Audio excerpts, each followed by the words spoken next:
Welcome to NRK nights. దేవుని పరిశుద్ధమైన ప్రశస్తమైన నామానికి స్తుతులు స్తోత్రాలు. మీ అందరికీ నా వందనాలు తెలియజేస్తున్నాను. యేసు ప్రభువారు ఈ లోకంలో 33.5 సంవత్సరాలు మనుషుడిగా, మనుజావతారుడిగా, మనుష్య కుమారుడిగా జీవించారు. 33.5 సంవత్సరాలు జీవించి యేసు ప్రభువారు చివరికి శిలువ మరణం పొంది సమాధిలో నుంచి లేచి పునరుత్థానుడై తండ్రి దగ్గరికి ఆరోహణమైపోయారు. అయితే ఈ 33.5 సంవత్సరాల్లో చివరి 3.5 సంవత్సరాలు ఆయన తన పరలోకపు తండ్రి చిత్తాన్ని నెరవేర్చుటకు ఈ భూమి మీద యెరూషలేము, యూదయ, సమరయ, గలిలయ ఈ ప్రాంతాల్లో విరివిగా కలియ తిరిగి పరలోక రాజ్య సువార్తను బోధించారు. అనేక అద్భుతాలు చేశారు, అనేక ఆశ్చర్యకార్యాలు జరిగించారు, అనేకమైన సంగతులను బోధించి అనేక మందిని పురికొల్పిన సంఘటనలు ఈ 3.5 సంవత్సరాలు యేసు ప్రభువారు చేస్తారు. ఈ 3.5 సంవత్సరాలలో చివరి 6 రోజులు, అంటే ఆయన 3.5 సంవత్సరాల్లో చివరి 6 రోజులు అనేవి ఇంకా ప్రత్యేకతను సంతరించుకున్నాయి. ఎందుకంటే చివరి రోజుల్లో ఆయనకు తెలిసిపోయింది, నేను చనిపోబోతున్నాను, శిలువ మరణం పొందబోతున్నాను, లోక పాపము మోసుకొని పోయే గొర్రెపిల్లగా నేను ఉండబోతున్నాను ఆయనకు తెలిసి తన పనిని వేగవంతంగా ఫినిష్ చేస్తున్నాను. ఒకవైపు శిష్యులను సమాయత్తపరుస్తూ, ఒకవైపు రాజ్య సువార్తను ప్రకటిస్తూ, ఒకవైపు పరిశుద్ధాత్మ గురించి బోధిస్తూ, ఒకవైపు అన్నింటిలోనూ ఒక ఒక ఒక ర్యాపిడ్గా, అంటే 3.5 సంవత్సరాలు ఒక వన్డే తరహా బ్యాటింగ్లో సాగితే ఆయన లైఫ్, చివరి 6 రోజులు మాత్రం T20 తరహాలో ఆయన ఉండి ఈ లోకంలో చాలా ఫాస్ట్గా తన విషయాలను ఇక్కడ ముగించడానికి ప్రయత్నం చేశారు. ఆ 6 రోజుల్లో జరిగిన మొట్టమొదటి సంఘటనే మట్టలాదివారం, పామ్ సండే. అంటే శుభ శుక్రవారం రోజు యేసు ప్రభు వారు శిలువ మరణం పొందుతారు. దానికి ముందుగా వచ్చే సండేని పామ్ సండే అంటాం. ఎందుకు ఈ పామ్ సండే, మట్టల ఆదివారం అంటామంటే, ఆ సండే రోజు యేసు ప్రభు వారు బేతనియా, బేత్పగే అనే 2 జంట గ్రామాలు ఉంటాయి, పక్కపక్కనే ఉంటాయి. ఆ గ్రామంలో, బేత్పగే అనే గ్రామంలో ఒక కట్టబడిన గాడిదను విప్పుకొని తీసుకురమ్మని శిష్యులకు చెప్తారు. వారు ఎవరిని అడిగితే ఇది ప్రభువుకి కావలసి ఉన్నది అని చెప్పండి అని చెప్తారు. అప్పుడు వారు ఆ గాడిదను తీసుకొని వచ్చినప్పుడు యేసు ప్రభు వారు ఆ గాడిద ఎక్కగానే అక్కడున్న జనసమూహం అంతా అతన్ని ఒసన్నా జయము, ఒసన్నా జయము అని చెప్పి ఆ పామ్ మట్టలు, అంటే కొబ్బరి మట్టలు, ఖర్జూర మట్టలు, ఈత మట్టలన్నీ తీసుకొని అతనికి జయోత్సవంతో కొత్త బట్టలు ఆ గాడిద మీద పరిచి, దారంతట పరిచి, దాదాపు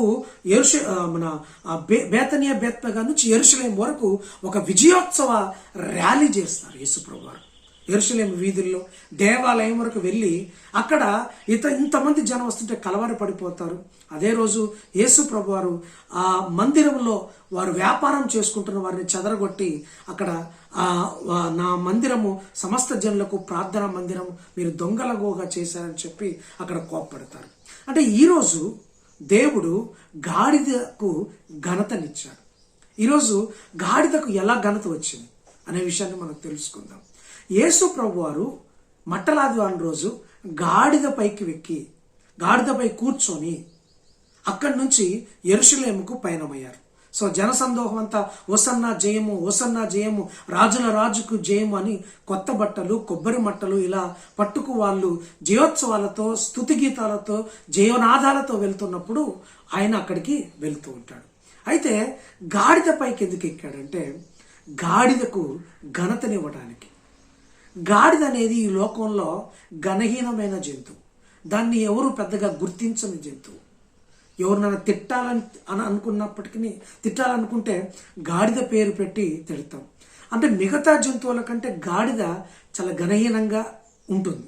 అంత మాత్రమే కాదు, ఇది పాపానికి కూడా సాదృశ్యంగా ఉంటుంది.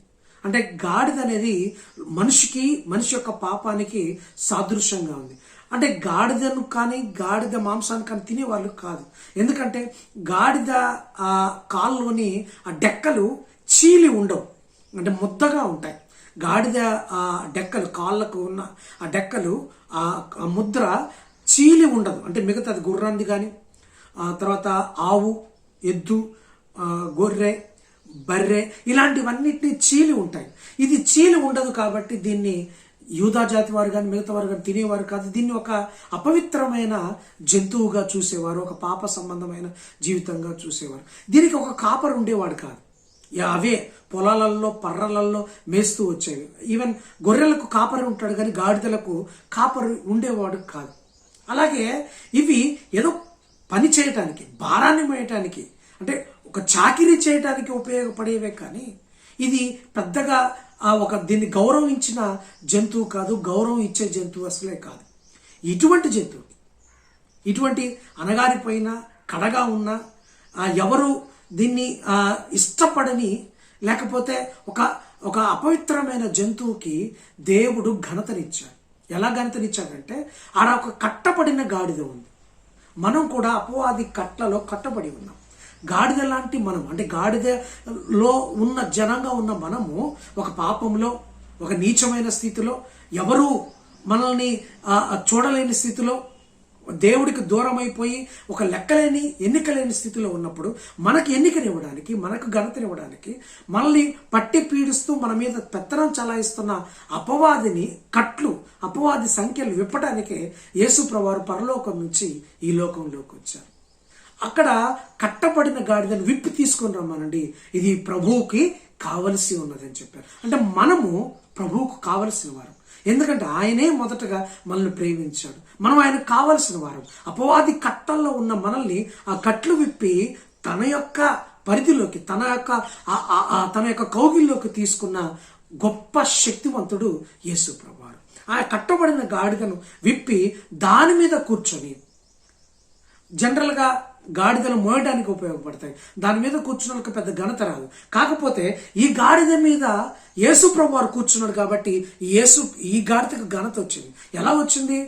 ఎప్పుడు గాడిద మీద కొత్త బట్టలు పరవరు, పాత బట్టలు, మురికి బట్టలు పరుస్తూ అతను మురికి బట్టలు మోసే ఆ జంతువుగానే ఉంటుంది. కానీ ఎప్పుడైతే యేసు ప్రభువారు కూర్చున్నారో కొత్త బట్టలు, పట్టు బట్టలు దాని మీద పరిచారు. అంత మాత్రమే కాదు, గాడిద ఎక్కడైతే ఏ మార్గంలోకి వెళ్తుందో ఆ మార్గం కిందంతా బట్టలు పరిచి ఆ గాడిద దాని మీద నడవటానికి వారు అవకాశం కల్పించారు. చూడండి ఎంత ఘనత వచ్చిందో. ఒక ఎన్నిక లేని జంతువుకి, కడగా ఉన్న జంతువుకి, పాప సంబంధమై అపవిత్రమైన జంతువుకి ఎప్పుడైతే యేసు ప్రభువారు దాని మీద ఎక్కారో, దాని మీద కూర్చున్నారో ఆ గాడిదకు ఘనత వచ్చింది. ఎందుకంటే అది కట్లు విప్పబడింది. ఈరోజు అపవాది కట్లను విప్పి మనకు ఘనతనివ్వడానికే యేసు ప్రభువారు ఈ లోకానికి వచ్చారు. యాక్చువల్గా చెప్పాలంటే గాడిదను పాత నిబంధనలో మెడ విరిచి చంపేసేవారు. యాక్చువల్గా మనం ఒక పాపములో ఉంటూ పాప సంబంధమైన జీవితాన్ని జీవిస్తూ ఉన్నప్పుడు యేసు ప్రభువారు గనక మనకు వచ్చి ఉండకపోతే, మన కట్లు విప్పకపోతే, మన పాపపు కుండను బద్దలు కొట్టకపోతే మనము కూడా అపవాది కోరలో చిక్కుకొని నరకంలో మెడ విరిచి చచ్చిపోయేవాళ్ళు. కానీ యేసు ప్రభువారు మనల్ని విడిపించారు. ఈ పామ్ సండే రోజు గాడిద లాంటి మనకు ఘనతనిచ్చాడు. ఘనతనివ్వడానికే ఈ లోకంలోకి వచ్చాడు. ఎన్నికలేని కడగా ఉన్న మనల్ని ఆయన ఎక్కడం ద్వారా, ఆయన మనలోకి రావడం ద్వారా మనం రాజులైన యాజక సమూహం అయిపోయాం. ఆ రోజు గాడిదని ఎక్కగానే యేసు ప్రభువారికి హోసన్నా జయము, హోసన్నా జయము, రాజుల రాజుకు జయము అంటూ పాడారు. అందుకే పేతురు గారు అన్నారు కదా, ఇంకా మనము ఎంత మాత్రం ఈ లోక సంబంధమైన కాదు, రాజులైన యాజక సమూహం అని చెప్పారు. అంటే దేవుని యొక్క బిడ్డలం అయిపోయాం.